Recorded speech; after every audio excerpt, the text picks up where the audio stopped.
Hola, muy buenas tardes a todos. Nuevamente les damos la bienvenida a otra de las sesiones del programa de diseño gráfico y la Casa Galería Fernando Soto Aparicio de la Corporación Universitaria UNITEC. Hoy venimos con una charla súper interesante, una experiencia que más allá de lo estético, de lo gráfico, es una experiencia social, es una experiencia personal y es una experiencia que a todos nos debe interesar y nos debe importar. Venimos con un escenario de participación muy interesante que se llama Construcción de Paz en una nueva propuesta de género, donde vamos a hablar un poco de qué pasa ahorita con este tema tan interesante, tan importante, pero también que nos preocupa tanto como el tema de violencia de género. Es un hecho que no solamente nos impacta a nosotros dentro del país, aunque en Colombia pues creo que todos somos conscientes del escenario tan difícil que vivimos en este momento, pero también vamos a darnos cuenta que hay otros territorios que viven la misma preocupación que nosotros y por eso traemos hoy un invitado súper especial que nos va a hablar desde otro punto de vista, desde otra perspectiva acerca de la violencia de género. Entonces quiero darles la bienvenida a todas las personas que nos están acompañando en este Facebook Live en esta tarde de hoy, pero también quiero darle la bienvenida a las personas que nos acompañan en la mesa de trabajo. Camilo Cornejo, docente del programa de diseño gráfico, Sergio Andrés Parra, docente también del programa de diseño, Andrés, uno de nuestros estudiantes del programa, y Nicolás Papalía, nuestro invitado especial de hoy. Bueno, bienvenidos a todos. Les voy a leer una pequeña descripción de nuestros invitados del día de hoy. Nicolás Papalia, abogado comprometido con el ejercicio de la función pública, con intereses en el derecho público, en particular en derecho constitucional y derecho internacional de los derechos humanos. Asimismo, en temas vinculados con la intersección entre la teoría de género y el derecho, con experiencia en la gestión jurisdiccional y el análisis legislativo, docente en educación superior, universitaria y no universitaria. Actualmente se desempeña como titular Oficina de Planificación de Políticas de Género y Diversidades y en el Ministerio Público Fiscal de la Ciudad Autónoma de Buenos Aires, MPF-CABA. No sé si lo dije bien, Nicolás, bienvenido. Muy bien, Sergio, muchas gracias. Sí, sí. Vamos a tener a Camilo Cornejo, diseñador gráfico especializado en gerencia de diseño y social media marketing, interesado en la profundización de la estética, de la comunicación transsubjetiva y la aplicación del diseño en contextos sociales, con experiencia en manejo de campañas corporativas y sistemas de comunicación, así como trabajo multidisciplinar en centrales de medios. Actualmente se desempeña como docente del programa de diseño gráfico en la Corporación Universitaria UNITEC. Bienvenido, Camilo. Muchas gracias a todos. Y vamos a tener a Andrés. Andrés me perdonará su apellido. Velázquez. Andrés Velázquez, estudiante del programa de diseño gráfico. Bienvenido, Andrés. Gracias. Bueno, con esta pequeña introducción queremos darle la bienvenida a nuestros tres invitados, Nicolás, Camilo y Andrés, que nos van a hablar un poquito de estos proyectos que se venían trabajando en cada uno de los países que están involucrados, lo que hemos venido haciendo en conjunto y cómo este tema de género pues debe impactar a todas las realidades posibles, ¿no? Es un tema que no solo depende, como mencionaba Sergio, desde lo jurisdiccional, desde el derecho, sino que también debería tener un impacto a otros niveles y a otras perspectivas. Por eso queremos nosotros unirnos en este escenario tan interesante de hoy, a través de la clase de estética, a través de un colectivo que ya Camilo y Nicolás nos contarán un poquito de qué se trata y ver cómo el trabajo que hacemos desde el diseño gráfico también es capaz de impactar realidades. Entonces, Camilo, Nicolás, Andrés, les damos la palabra para que comencemos con nuestra charla.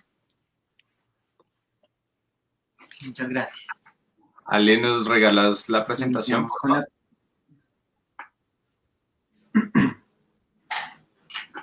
Bueno, me toca comenzar a mí.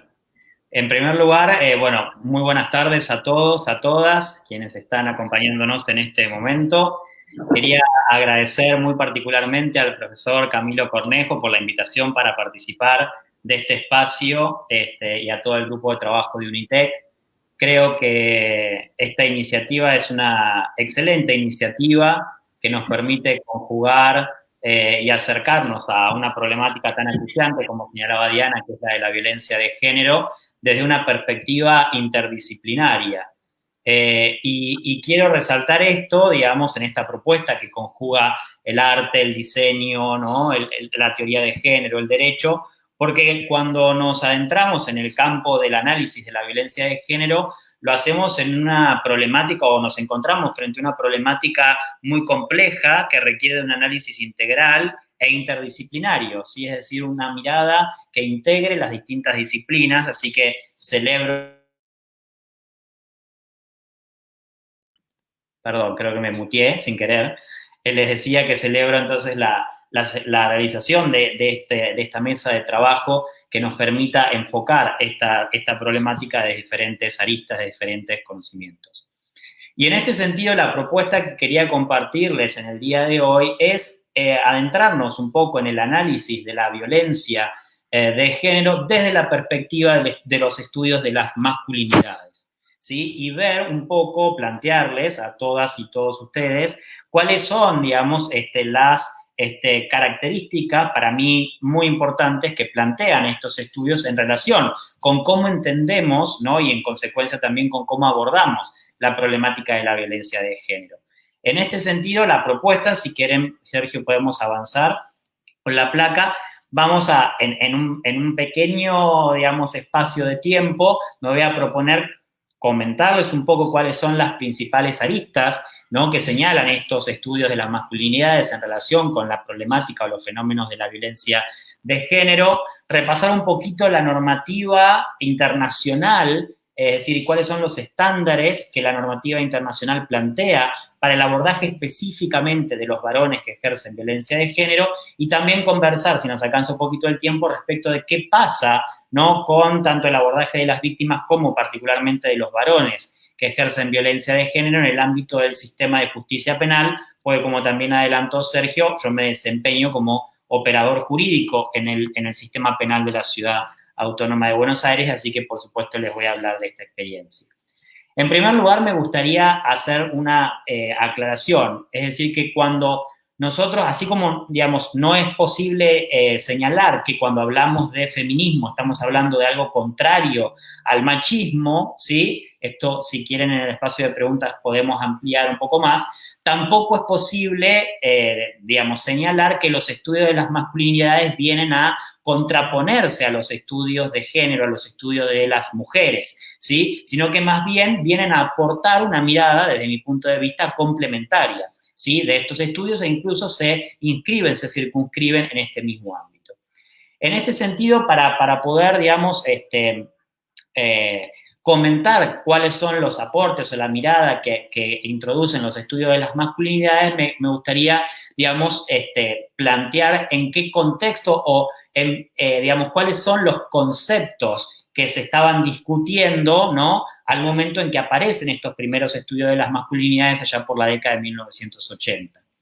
En este sentido, digamos, lo que antecede al desarrollo de estos estudios de las masculinidades es precisamente el surgimiento de los estudios de género allá por la década de 1960, cuando se comienza a utilizar este concepto, es decir, el concepto de género, que es un concepto que aparece en el campo de las ciencias médicas, particularmente de las ciencias psiquiátricas, ¿no?, para dar cuenta precisamente que las desigualdades existentes entre varones y mujeres en aquel contexto histórico no eran, como se venía pensando hasta entonces, producto de una esencia, es decir, de una determinada característica física, anatómica de cada una de las personas, sino que obedecían a una construcción social. Es decir, que el concepto de género lo que nos viene a permitir identificar es que sobre la base de la diferencia sexual, es decir, de determinados cuerpos, ¿no?, con cuerpos con pene, cuerpos con vagina o vulva, ¿sí?, se construye sobre esa base, digamos, física, anatómica, determinadas diferencias sociales. Es decir, que los modos en que se van a empezar a asignar pautas de comportamiento, valores, etcétera, a unos cuerpos a otros son lo que construyen determinados modelos de ser varones, determinados modelos de ser mujeres, que en definitiva van a hacer, digamos, que existan esas diferencias, ¿no?, en cuanto al reconocimiento de derechos que en aquel entonces y también en la actualidad existen entre varones y mujeres. Pero además lo que nos va a decir este concepto de género es que no solo, digamos, estas construcciones sociales van a generar estas desigualdades entre varones y mujeres, sino que a su vez va a existir una jerarquización, es decir, que los modelos asociados a lo masculino van a ser socialmente más valorados, ¿sí?, que aquello que se asocie a lo femenino, es decir, que se ubica, digamos, a las mujeres en un plano de subordinación. Si quieren, podemos pasar a la segunda placa, Sergio. En la década del 70, también dentro del campo de los estudios de género y en el campo de los estudios de las mujeres, comienzan a gestarse, digamos, algunos movimientos críticos que lo que van a señalar es que estas diferencias, estas desigualdades que existen a nivel social, no solo pueden explicarse a partir del concepto de género, ¿sí? Es decir, muchas representantes del movimiento feminista lo que van a señalar es que el concepto de género no nos alcanza para describir todas las desigualdades que padecen las mujeres.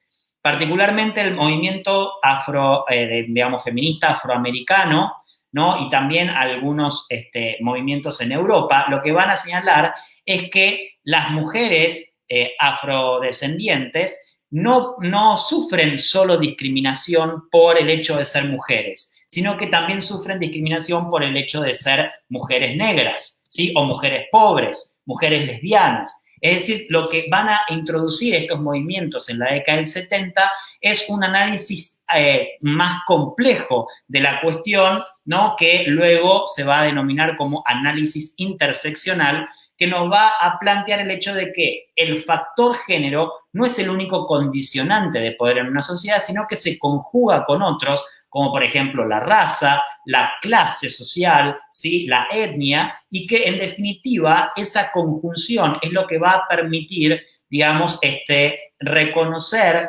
y ubicar a todas las personas en una determinada condición social, condición económica y en definitiva en una condición de poder en una sociedad. Es decir, que van a construir el entramado de relaciones de poder que van a existir en una sociedad. Es decir, que en la década del 70 este primer análisis de género de los 60 se complejiza. Y de hecho, lo que van a plantear estas corrientes críticas dentro del feminismo es que no puede hablarse de una categoría que sea la mujer, sino que más bien corresponde hablar de las mujeres, ¿sí?, para dar cuenta de la diversidad, de la pluralidad existente en este colectivo de mujeres y en consecuencia también de las distintas realidades sociales, ¿sí?, que atraviesan cada una de ellas de acuerdo a estos diversos condicionantes de poder. Y en la década de 1980, aquí podemos pasar, Sergio, dos plaquitas, una más. Ahí estamos. Van a plantearse, van a empezar a surgir lo que se conoce como los estudios de las masculinidades. Y como yo les decía al comienzo, lo que hacen los estudios de las masculinidades es agregar otro grado de complejidad a este análisis que ya venía gestándose desde la década del 60.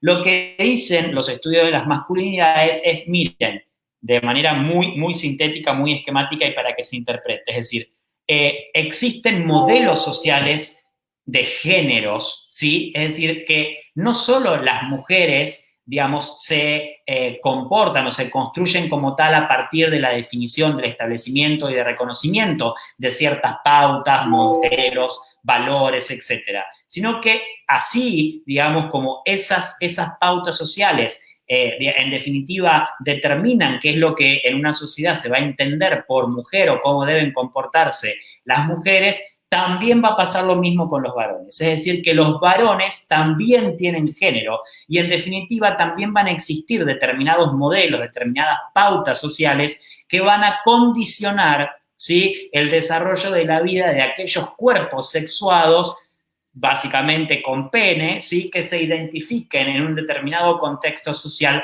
como varones, ¿sí? Es decir, que el género es una construcción social que determina el modo de vida no solo de las mujeres, sino también de los varones. Y de esta manera se va a cuestionar esta visión universal, ¿sí?, con la que se concebía a la masculinidad. Porque hasta el momento, digamos, las personas que se apartaban de la norma eran las mujeres, pero cuando se hablaba de los varones, se hablaba con una pretensión universal, ¿sí? Pensemos Por ejemplo, en la Declaración de los Derechos y Deberes del Hombre y del Ciudadano de la Revolución Francesa, ¿no? La Declaración de los Derechos Humanos de la ONU en la década del 40, ¿sí? Es decir, que cuando se hablaba del sujeto universal, y lo mismo podemos encontrarlo cuando reconocemos el sujeto del derecho, el sujeto de las ciencias, el sujeto del arte, etcétera, etcétera,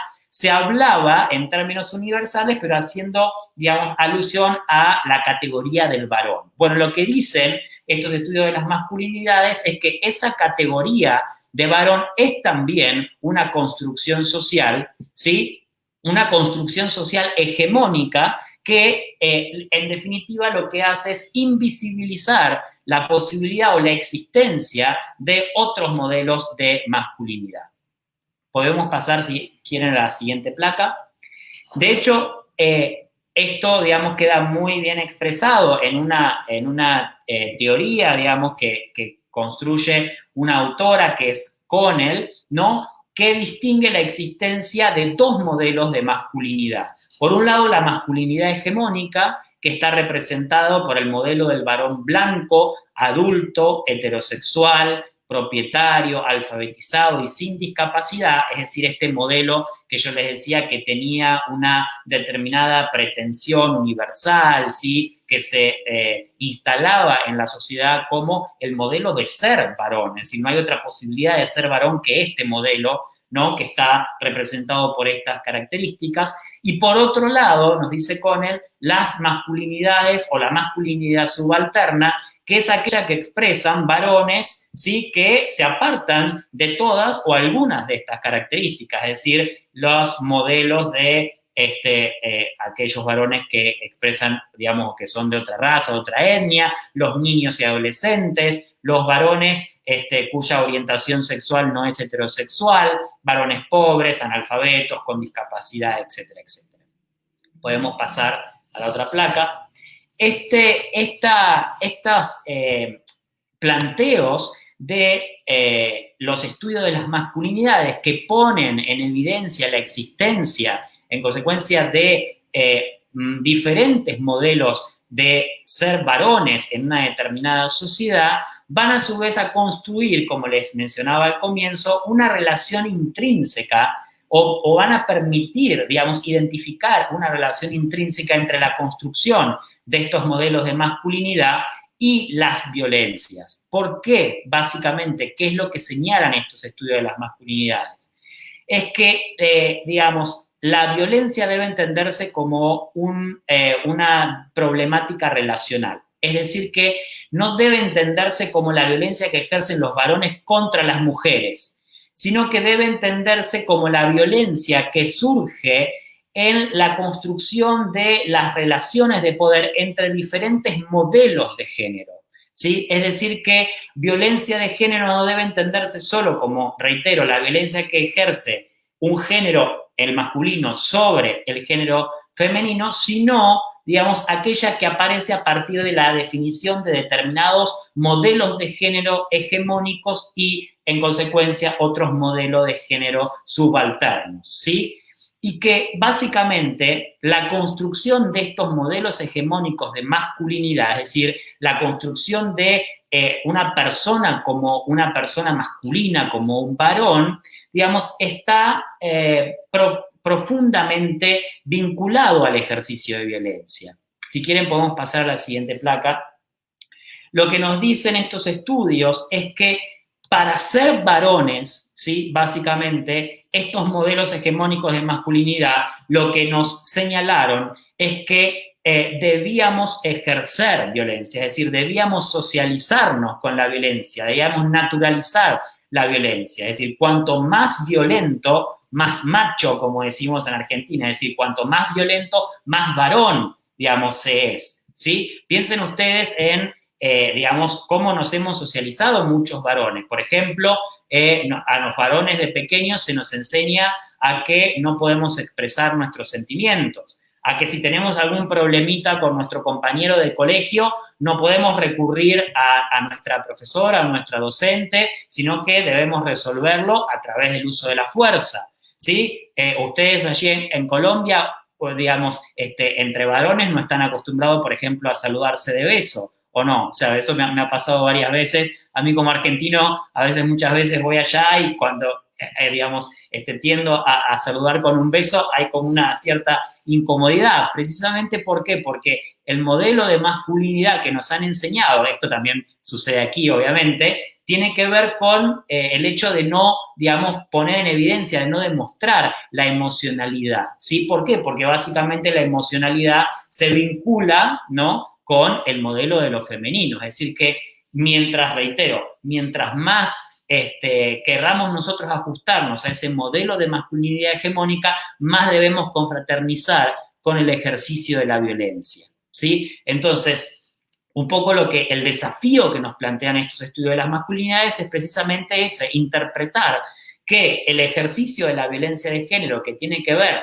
con el desarrollo de estos distintos modelos de género, digamos, se sostiene sobre la base del ejercicio, ¿no?, de esta violencia que está vinculado al hecho o a la construcción de estos determinados modelos de masculinidad.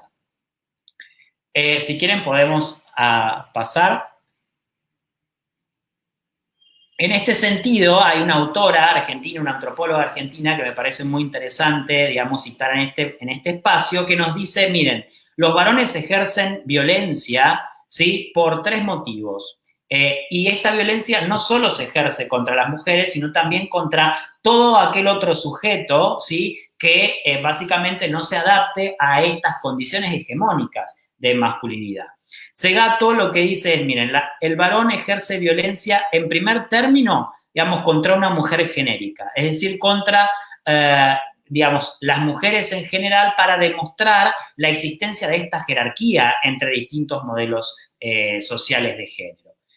También ejerce violencia contra otro varón, ¿sí? ¿Por qué? Porque en definitiva, cuando yo estoy ejerciendo, por ejemplo, violencia contra una mujer, le estoy enviando un mensaje, digamos, también a otro varón de que en definitiva esa mujer, digamos, me pertenece, ¿no? Es decir, que es un objeto que yo controlo porque soy muy macho y en consecuencia, digamos, ejerzo el poder sobre ella. Pero también dice Segato, ese ejercicio de violencia es también un mensaje, digamos, hacia los pares, hacia otros varones, para poder insertarme en esa cofradía, digamos, en ese grupo de pertenencia. Es decir, que el ejercicio de violencia también es una forma, como les venía diciendo, que utilizan los varones para poder, digamos, sentirse parte e integrarse, digamos, en ese grupo de pares, en ese modelo de masculinidad, ¿sí? Pasamos, si quieren, a la siguiente placa. Porque lo que me gustaría compartirles un poco también en este espacio es, bueno, ¿cuál es la mirada de la normativa internacional que nosotros utilizamos cotidianamente para trabajar con los casos de violencia de género?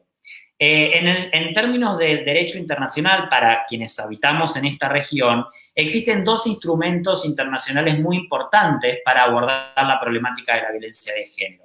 En el ámbito del Sistema Universal de Protección de los Derechos Humanos, existe la Convención para la Eliminación de todas las formas de discriminación contra la mujer, más conocidas por sus siglas en inglés como la CEDAW.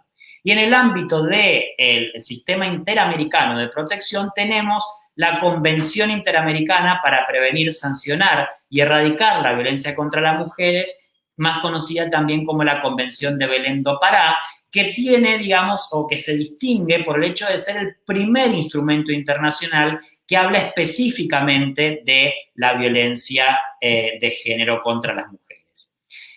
Si quieren podemos pasar a la siguiente placa.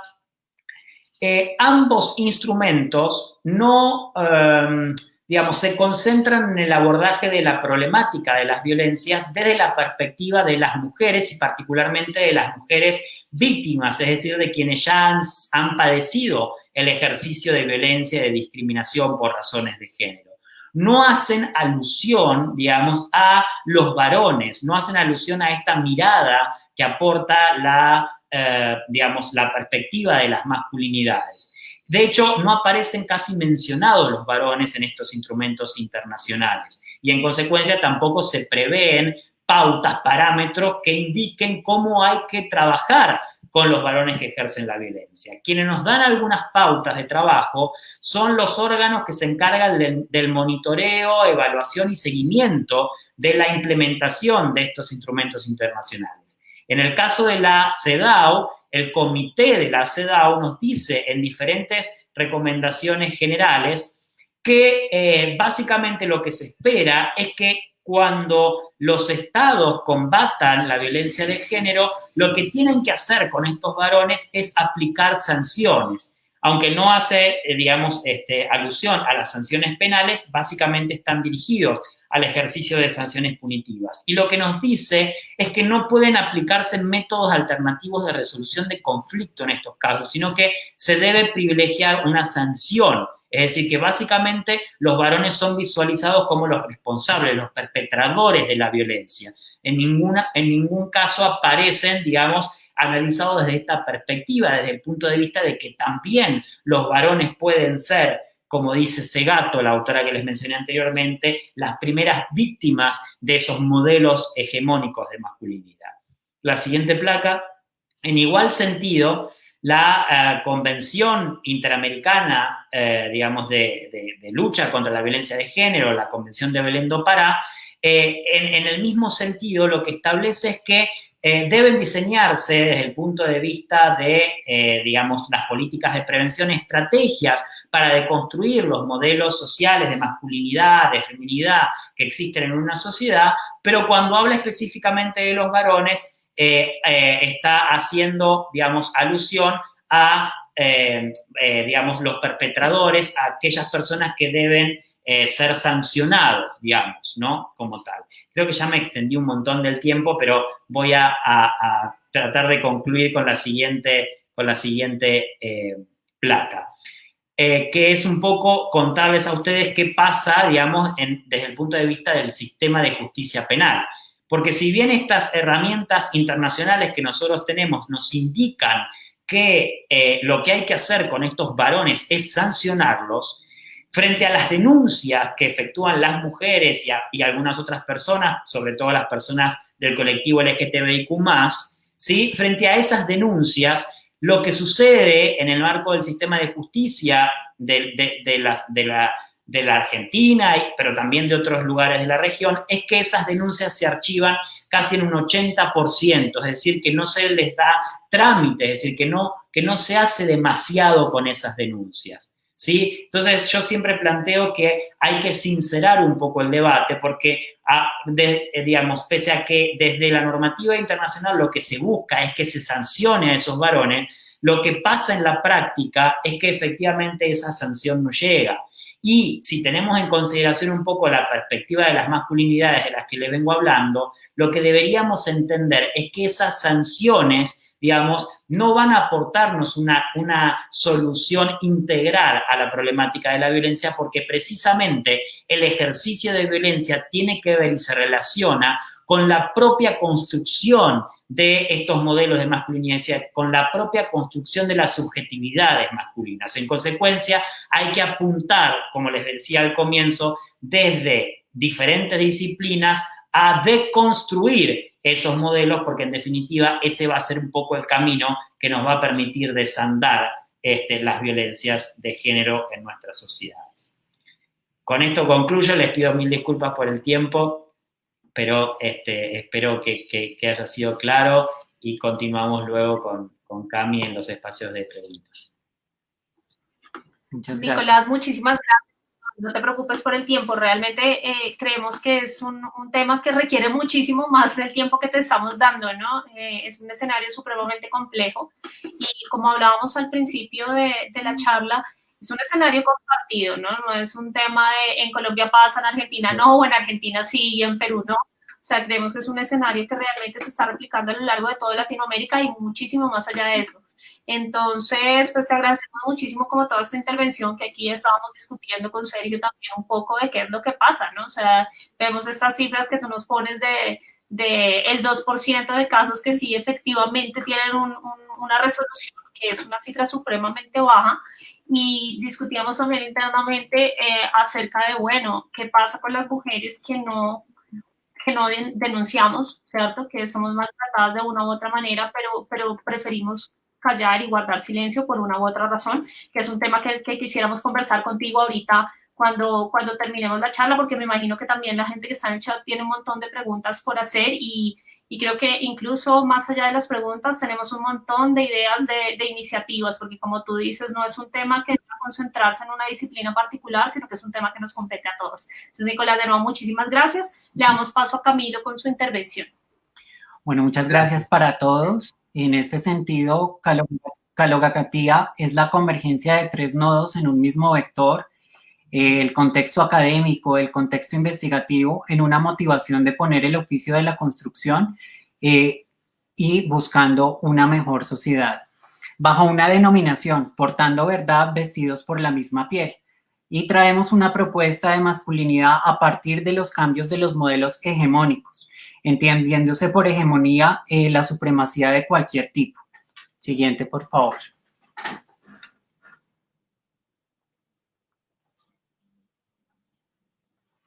En este sentido, pues acabamos de ver todo el proceso investigativo que Nicolás junto con su colectivo ha realizado y pues no me extiendo más en la parte, digamos, legal. Sin embargo, hay unas cifras bastante importantes.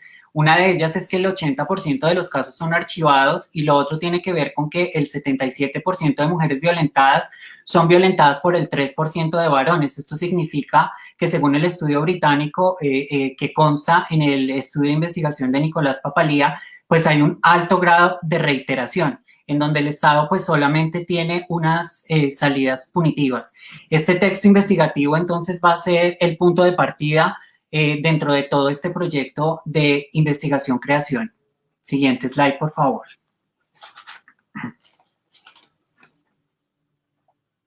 En este sentido, el segundo documento de este proyecto de investigación está basado en una propuesta. En septiembre de 2011 recibo la invitación por parte de guiaacademica.com, es portal especializado en educación, para hablar sobre el impacto de las redes sociales en el aula de clase. En este salí en defensa de las redes sociales en el contenido del aula. En un momento en el que la percepción de las redes sociales eran carentes de rigurosidad según las academias. Mi postura es que el social media trae un gran aporte en términos de materia audiovisual muy importante para los escenarios artísticos y de comunicación. Con base en este artículo, en el 2018 recibí una invitación por parte de la Universidad Nacional de Córdoba en Argentina para escribir junto con 17 escritores de 6 países de Latinoamérica este libro de narrativas pedagógicas y TIC, en donde en el capítulo 12 menciono que se hace necesaria la utilización de las TIC en los escenarios de exhibición artística para acceder a lugares apartados y hacer llegar la oferta cultural a toda la sociedad y de una manera mucho más democrática. Con base en estos dos procesos investigativos nace un proyecto transdisciplinar en torno a la comunicación, la tecnología y la sociedad. Esta exposición denominada Calogacatía. Iniciamos con la voz de Virginia Carmona, quien nos dice que nos enseñan a hablar, pero no a utilizar la voz. Ella también describe que el bebé que llora no tendrá hambre por mucho tiempo. En este sentido, las víctimas reclaman verdad, pero el silencio no puede ser el medio de reclamo. Siguiente, por favor. En este sentido, y desde nuestra disciplina, el diseño gráfico, buscamos la forma de decir 1000 cosas sin decir ninguna palabra. Para esto, hicimos utilización del recurso de la estética conceptual y la estética relacional. La estética conceptual buscando no caricaturizar, no caer en el amarillismo y tomando autodistancia en la búsqueda de objetividad. Por otro lado, la estética relacional en el contexto de la búsqueda de reflexión de la audiencia sobre el fenómeno de la violencia, en la búsqueda de no naturalización del fenómeno de la violencia. Siguiente, por favor. Todo esto en el marco ya bien conocido de la Galería Fernando Soto Aparicio, de verdad, perdón, reconciliación, en la búsqueda de no repetición. Siguiente, por favor. Calogacatía está construido en 3 momentos diferentes. Hoy nos tiene reunidos el primer momento, el momento de acercamiento y de la presentación de las obras en torno a la víctima. Va a tener un segundo momento en torno al victimario, justo como lo menciona Nicolás, pues todo conforma un tejido social. Y el tercer momento está relacionado con la sociedad y con el núcleo de apoyo. Siguiente, por favor. Momento 1. En este momento, pues, hicimos un análisis de los roles. No se puede hablar de las víctimas de alguna manera sin hablar del victimario, porque de alguna manera están entrelazados los actos, perdón. Las víctimas del maltrato, por un lado, aprenden unos ejercicios como lo son el justificar lo injustificable, y por otro lado, el victimario también aprende de la sociedad o le coartan, ¿cierto? Cierto tipo de hechos, lo cual lo conduce a llegar al maltrato. Siguiente, por favor. En este sentido, llegamos a un concepto bastante importante en términos de la estética y es el porte. El porte entendido como ese aspecto externo que presenta una persona en su manera de vestir, en su propia figura y en sus modales.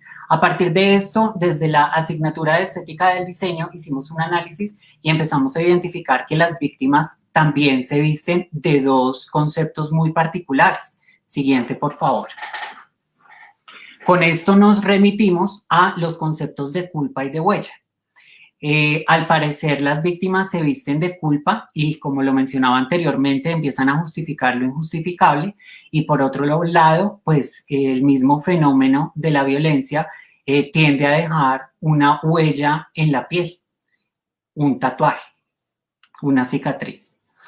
A partir de esto hicimos un análisis de la estética de la fealdad y atravesamos por un universo sensorial, analizamos puntos de sensibilidad e hicimos un análisis del kalos y el ágatos. El kalos se encarga de analizar la apariencia externa de las cosas desde la estética, y el ágatos se encarga desde la estética de hacer un análisis de la parte interna, de la parte ética y de la parte moral. El kalos entonces analizó la apariencia y la temporalidad, y el ágatos analizó aspectos como lo ético y lo simbólico. De aquí la denominación de todo el proyecto, Kalokagatia, en donde específicamente es la unión o la visión más holística que existe desde el ámbito de la estética. Siguiente, por favor.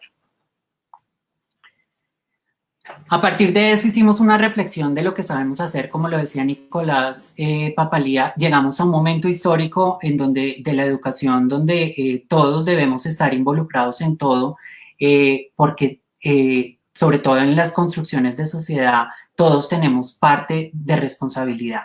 A partir de eso hicimos una reflexión sobre el oficio y pusimos el mismo oficio al servicio de la comunidad. Llegamos entonces a hacer un análisis teleológico en donde analizamos las causas, el material y algo muy importante, el para qué. Y ese para qué es conectar con la emoción en la búsqueda de hacer una reflexión-acción. Siguiente, por favor. Aquí llegamos entonces al primer elemento, a la obra, a una parte de la obra, que son las prendas, ese porte, lo que hablábamos anteriormente, de lo que se visten las víctimas. Y es que en esta queríamos plasmar específicamente la historia de las víctimas. Entonces, queríamos generar una transmisión de lenguajes a través de las telas, las formas y los colores. Y cuando hablamos de las telas aparece algo muy particular, y es que utilizamos materiales ingenuos, es decir, materiales como el papel periódico que no fueron pensados con esa funcionalidad, sino que se les dio una resignificación. ¿Por qué acudimos al papel periódico? Porque justamente nos permitía contar la historia de las víctimas. En ese papel periódico están los hechos de las víctimas narrados y descritos. Otra parte muy importante es el tema de las tallas, que también responde a la proporción de la víctima. Y lo más importante, en estas prendas podemos ver también el contexto de la moralidad. Aquí, por ejemplo, estamos viendo una jardinera de una niña que fue violentada, abusada, violada y luego matada, cuya moralidad responde a la de una niña de colegio de primaria, ¿no? Siguiente, por favor. Así como teníamos la historia, para nosotros también era muy importante tener al sujeto mismo. Es por eso que hicimos una reflexión de lo que son las víctimas y en el contexto de reflexión de vulnerabilidad, buscando una representación anónima y jugando con el concepto de femineidad. A partir de esto, entonces llegamos a las mariposas que creímos que respondían perfectamente a estas necesidades comunicativas. Es importante aclarar que responden a una semiótica netamente arbitraria, es decir, que dentro de todas las clasificaciones de mariposas que existe, cualquiera puede llegar a representar la víctima. A partir de esto llegamos a una parte muy bonita dentro de toda esta metáfora y es la metamorfosis. Entre esa mariposa, ese sujeto, y entre esa prenda de vestir, es decir, la historia. Esa metamorfosis lo que busca es una transformación. Dicho esto, quiero invitar a Andrés Velázquez a que nos haga un recorrido sobre 4 obras representativas de las 29 que tenemos en total. Bienvenido, Andrés. Muchas gracias. Obra de la izquierda. Autor Andrés Velázquez. Título: Adaptación. Años de opresión y sometimiento. Años de humillación y maltrato. Años de guardar la espalda de todo gran hombre. Una lucha desigual donde el músculo venció a la fuerza, pero la potencia de tu puño no se compara con el temple de mi alma. Tu virilidad te ampara, mientras las leyes me desconocen. En Colombia miles de mujeres son maltratadas año tras año y aunque algunas iniciativas han prosperado, las leyes siguen siendo incoherentes y cortas. Tan solo imaginar que la víctima de un abuso, después de hacer la denuncia, debe regresar a convivir con el denunciado sin ningún tipo de protección o medida preventiva, es solo una muestra de lo que debe vivir una mujer en nuestro país. Los números y las estadísticas ya parecían grandes, sin embargo, una crisis de salud mundial reveló la cara oculta de la violencia. En medio de la cuarentena por el COVID-19, las llamadas a la línea púrpura por abuso y maltrato aumentaron un 230%. Las redes sociales se activaron como canales ocultos para pedir auxilio y muchas dejaron de ser esposas para convertirse en secretarias de teletrabajo y esclavas sexuales, según ellos, porque están muy estresados por el encierro. Obra de la derecha. Autor: Diana Mieles Ayala. Título: Caso de violencia de niña en Vera. Dachi Cocua Respetadi. En las 14 comunidades del resguardo indígena de Ocabu, Pueblo Rico, noreste de Risaralda, hay un luto generalizado. Una tristeza de esas que acallan palabras y tratan de buscar culpables con la mirada. La historia comienza en Pueblo Rico, el 21 de junio de 2020, un domingo en la tarde. Una menor de 13 años desaparece y varias horas después la encuentran asustada en un potrero y con la noticia de que fue abusada sexualmente por 7 miembros del ejército. Esta pieza está inspirada en la naturaleza de Risaralda, creada usando la arquitectura del papel y los colores blanco y negro. Las hojas representan el lugar donde sucedieron los hechos y enmarcan la petición de la comunidad. Dachi Cocua Respetada. Respeten nuestros cuerpos. Es un mensaje claro. La vida de toda mujer es importante y ninguna debe ser irrespetada ni muchísimo menos violada. Siguiente, por favor. Obra de la izquierda. Autor: Nicolás Guzmán. Título: Pandemia de violencia y olvido.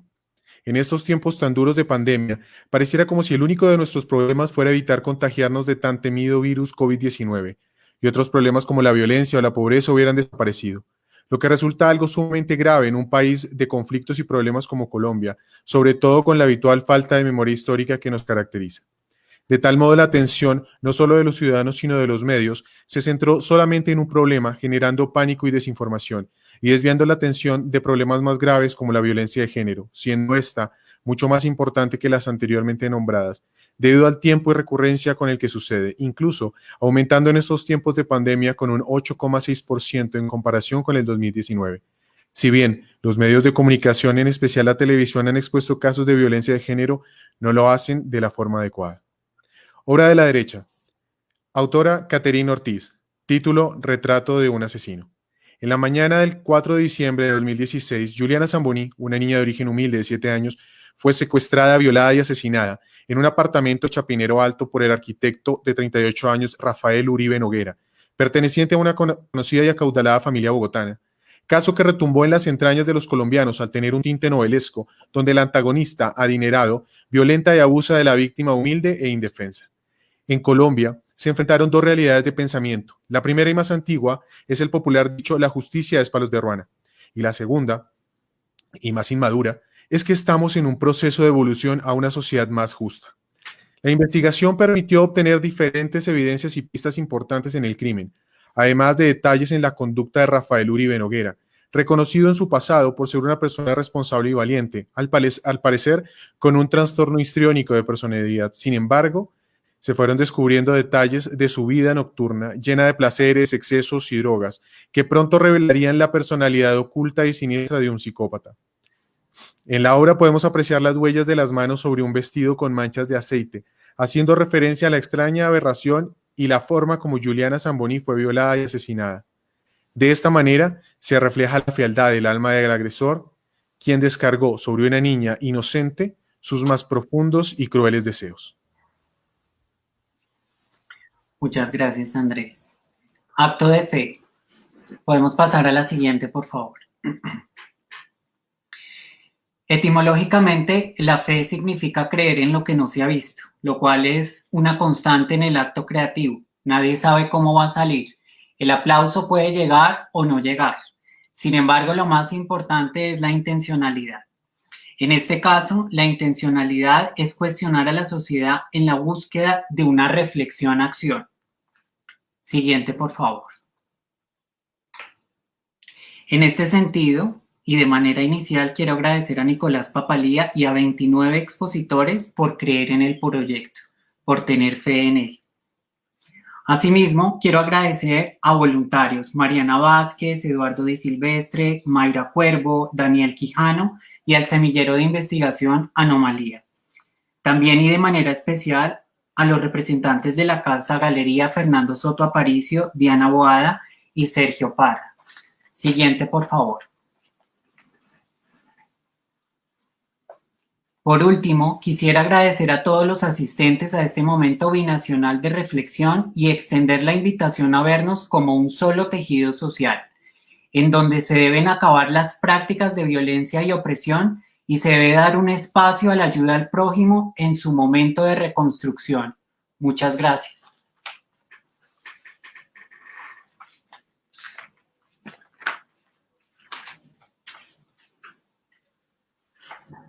Nicolás, Andrés, muchísimas gracias a ustedes y a todas las personas del colectivo de la clase de estética, a todos los que estuvieron participando en este escenario y en esta exposición. Creo que no nos queda otra cosa más que una sensación de querer hacer algo, ¿no? Creo que esto es una realidad a la que nos enfrentamos todos.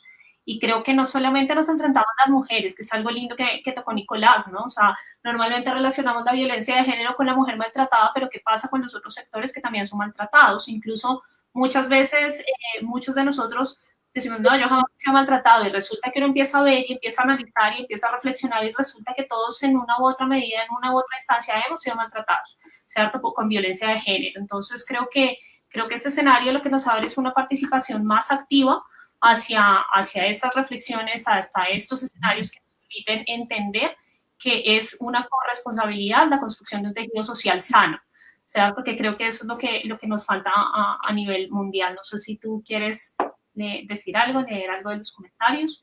Sí, algo muy, muy necesario este espacio, y lo estamos hablando ahorita con Diana cuando estábamos detrás de bambalinas de la exposición.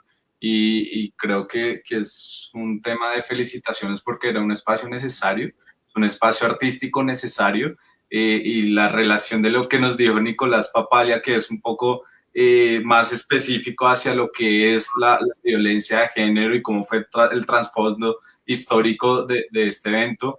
Y ya entramos a finalizar pues con la exposición y con las muestras artísticas de los estudiantes y del colectivo de las personas que mencionaste. Creo que fue una experiencia total lo que acabamos de vivir y estuvo bien, bien interesante. Muchas gracias, Andrés, gracias a Nicolás y a ti, Camilo, por compartir con este proyecto, a nosotros desde la Casa Galería y a los estudiantes, a Andrés y a Nicolás y a todos los expositores. Acá tenemos varias preguntas para todos. Entonces, no sé si queremos empezar con preguntas, ¿les parece? Tenemos 10 minuticos de preguntas. Perfecto. Y no sé, también. no, antes de las preguntas, quieras explicarle a las personas que pueden ir a la Casa Galería a consumir la obra. Claro que sí. Vamos a tener, regálenme 2 segundos, Diana. Bueno, mientras Sergio nos conecta con la Casa Galería, pues sí quisiera también como hacer una reflexión en torno a lo que hemos venido hablando y es, creo que lo mencionaba Camilo en algún momento, y es no normalizar la violencia de género. Creo que eso es un punto fundamental, ¿cierto? Y esa no normalización no significa tampoco la negación, ¿cierto? No significa que, bueno, como no la voy a normalizar, entonces no tengo que hablar de esto, no tengo que exponer mi caso, sino más bien es la invitación precisamente a lo contrario, ¿no? O sea, es tan anormal esta situación de violencia de género que cuando se produce hay que contarla, hay que difundirla, hay que socializarla y sobre todo hay que tomar acciones al respecto. Bueno, acá ya Sergio nos está compartiendo, creo que ya podemos ver la Casa Galería Fernando Soto Aparicio, entonces si quieres tú contarnos un poco cómo ingresan a la Casa Galería a las personas que quieran. Ahorita les comparto el link en los comentarios para los que quieran participar. Acá tenemos el texto introductorio de la exposición. Vamos a tener y poder observar pues con más calma las obras que Cami nos estaba mostrando ahorita en la presentación. Acá tenemos un texto que complementa pues lo que estaba hablando Andrés al inicio. Entonces están todos cordialmente invitados, están bienvenidos en esta exposición virtual. Y también hay algo importante, en la parte inferior van a encontrar un blog, ¿cierto? El blog les quedó pendiente de montarlo, pero ahí pueden comentar y hacer pues sus comentarios de la exposición.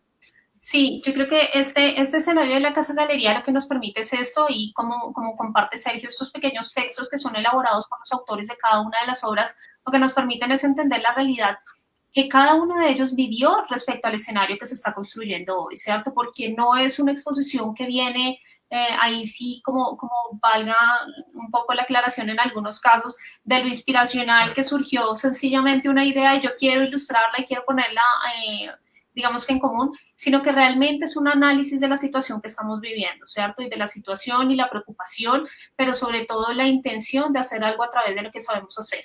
Yo particularmente me siento muy agradecida con las personas que participaron en este proyecto, con los expositores, porque siento que esta socialización y este recurso estético que plantearon para mostrarnos esta realidad que es tan cruda y tan dura, lo que hace es que la gente diga como, si se puede hablar desde el diseño de esta realidad, pues todos tenemos que hablar de ella, ¿cierto? Entonces creo que es un recurso muy lindo, es un recurso que de verdad nos nutre mucho y que, bueno, creo que los participantes en este proyecto, pues nos lo están contando un poquito en el chat, ¿no, Sergio? Entonces, no sé si quieres leer tal vez unos 2 o 3 comentarios antes que finalicemos. Realizando, nos escribe Juan Fabián un comentario. Uno de los expositores comenta: realizando esta obra aprendí que a este país aún le falta mucho en materia de cuidado hacia nuestras niñas y mujeres, que a pesar de que estamos en pleno siglo XXI aún se sigue justificando y tapando actos de violación y maltrato. Pero asimismo cada vez son más los pequeños pasos que están dando para castigar como se debe este tipo de situaciones, demostrando que no están solas y sobre todo que el arte es nuestra principal arma de visibilización. Ahí yo quiero hacer un alto en el camino y le quiero hacer una pregunta a Nicolás Papalia. Nicolás, sí. Ya estamos en confianza, ya nos podemos tener, Nico, ¿cierto? Exacto.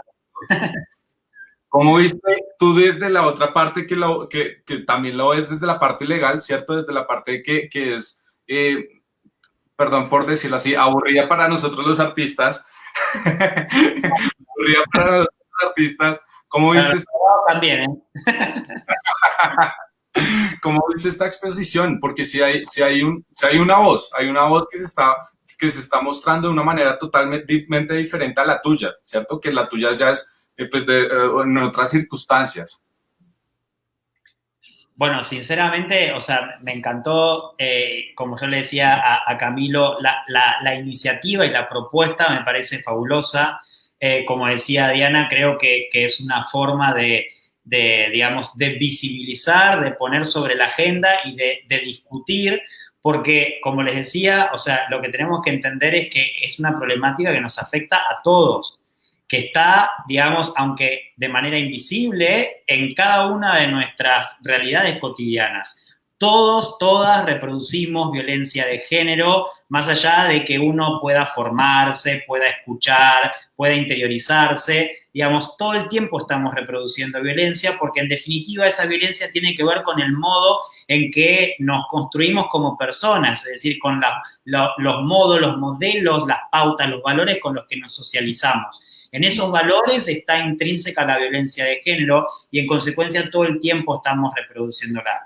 Así que me parece, digamos, que esta iniciativa es una iniciativa increíble porque nos permite desde otra disciplina, en este caso desde el arte, desde el diseño, poner sobre el tapete eso y algo que señalaba Camilo, digamos, en su exposición y que me parece súper importante, digamos, y que también hay que socializar, lo que es, digamos, la huella que deja el ejercicio de violencia, sobre todo sobre las mujeres, pero también sobre todas las personas víctimas de esta violencia, digamos, de la violencia de género. Poder, digamos, traducir en estas obras, digamos, que también mostró Andrés, esa huella, digamos, y ese impacto, ¿no?, que la violencia deja en nuestros cuerpos, me parece que es una forma, digamos, muy enriquecedora de poder abordar la cuestión, de generar esta sensibilización que necesitamos para deconstruirnos a nosotros mismos, ¿no? Porque en definitiva ese es el camino para erradicar la violencia. Y ahí tú hablas algo de huellas pues que marcan no solo a la víctima, ¿cierto?, sino también a una sociedad. Ahorita que Andrés estaba hablando y que Andrés tiene una voz de locutor impresionante, Andrés estaba hablando del caso de la niña Zamboni. ¿Zamboni es? De Juliana Zamboni. Es un caso que marcó a toda una sociedad, que puede que sea directo para la familia, pero eso nos marcó a nosotros y a todos los colombianos, ¿cierto? Sí, yo creo que ahí pasa también un escenario y es, así como ocurre el caso de Juliana, que fue tan sonado y precisamente en el escenario en que lo contextualizó Andrés y la persona que elaboró la obra, pues se vuelve un caso casi novelesco, como decías tú, ¿cierto? Y ahí es donde creo también que hay que hacer una pausa en el camino, porque este es un caso que se le dio una visibilidad gigantesca, pero hay cientos y millones de casos que no tienen la misma visibilidad, ¿cierto? Entonces resulta que porque fue una niña que abusó el campesino que vive en la casa de la... Ah, bueno, no importa porque no es una persona que pertenezca a las élites colombianas, ¿no? Entonces creo que también es como el momento de decir, hey, porque es tan valioso el caso de Juliana, como el caso de la niña que estaba en el campo, el caso de la anciana que estaba en su casa y la violaron. Es decir, creo que todo este escenario nos permite ese tipo de reflexiones, ¿no? De cómo no podemos concentrarnos en un solo caso, sino que todos los días se están produciendo esos casos y hay que alzar la mano y hay que gritarlo y hay que decir esto no es lo correcto y no normalizamos este tipo de violencia. Yo quisiera hacer una pausa también para darle la entrada a Andrés, porque antes de iniciar la charla les cuento a las personas que estaban conectadas, le estábamos preguntando a Andrés ¿qué hay detrás de él? ¿Qué es lo que hay allá colgado? Queremos que nos cuentes un poquito, Andrés, sobre eso, porque creo que es necesario que la gente sepa por qué eso está allá atrás. Bueno, esta es la obra de adaptación. Fue un delantal, el típico delantal que han utilizado durante muchos años las mujeres para sus quehaceres en el hogar. Lo elegí porque esta era una pieza de hombres. Esta es una pieza inspirada y hecha para hombres. Los herreros fueron los primeros en utilizar delantales y luego se convirtió en el lastre de las mujeres para mantenerse encerradas en el trabajo. Por eso tiene sus grilletes al frente, que es lo que las mantiene encerradas, digamos que simbólicamente. Cada vez que se levantan tienen que hacerse cargo de la casa como si fuera una tarea poco valorada, como si fuera inútil su colaboración en el hogar y como si estuvieran sometidas a tener que hacerlo como una obligación netamente femenina. Entonces me pareció que en estos momentos, especialmente que la pandemia visualizó mucho más esto, porque a pesar de que ahora éramos hombre y mujer en casa, en teletrabajo, en educación virtual, los dos compartiendo el mismo espacio, solo había uno que trabajaba 24/7, el otro simplemente cumplía su horario laboral y luego tenía derecho a descansar, a relajarse, a dispersarse, a buscar momentos de esparcimiento mientras seguíamos con el lastre encima, ¿no? Muchas gracias, Andrés. Bueno, yo creo que esto, vuelvo e insisto, es el primer y más pequeño momento de reflexión sobre este tema tan importante, ¿cierto? Para la construcción. Quiero darle las gracias a todas las mujeres y a todos los hombres, además que están haciendo comentarios en las redes sociales. Pienso que ese ejercicio también es importante. No es una responsabilidad únicamente de la persona que se considera víctima hacer el alto en el camino y alzar la voz. Es una responsabilidad de absolutamente todos, ¿cierto? Y creo que este escenario que estamos construyendo hoy nos muestra que los hombres también están pensando en, hey, esto no debe pasar, la violencia de género no se debe dar, ¿cierto? Ni para un lado ni para el otro. Y Nicolás mencionaba algo que me pareció súper interesante, y es el tema de la violencia de género generalizada, ¿cierto? A veces, digamos que uno también lucha un poco contra eso cuando dicen, ay, no, es que está llorando como una vieja, ¿cierto? Entonces, uno dice, parece un comentario tan inocente, pero es un comentario tan de violencia de género que es un comentario que debería eliminarse por completo, ¿cierto? Entonces, a los hombres, a las niñas que están escribiendo en este momento, a todas las personas que nos están viendo y nos están acompañando, la invitación es a no normalicemos esto, sigamos trabajando duro cada uno desde nuestras áreas, desde nuestras disciplinas, por hacer que esto nunca más pase. ¿Listo? Entonces, Nicolás, Andrés, Cami, muchísimas gracias por el escenario. Sergio, muchísimas gracias por acompañarnos hoy. Queremos recordarles, toda la exposición está montada en la Casa Galería Virtual Fernando Soto Aparicio, ¿cierto? Ya compartimos el link desde el Facebook de Diana y lo compartimos en los comentarios para que la visiten. Muchas gracias, Nicolás, gracias, Andrés, gracias, Camilo, por esta invitación. Bueno, feliz tarde a todos y muchísimas gracias de nuevo por acompañarnos. Muchas gracias. Feliz tarde, gracias. Chao, chao. Hasta luego.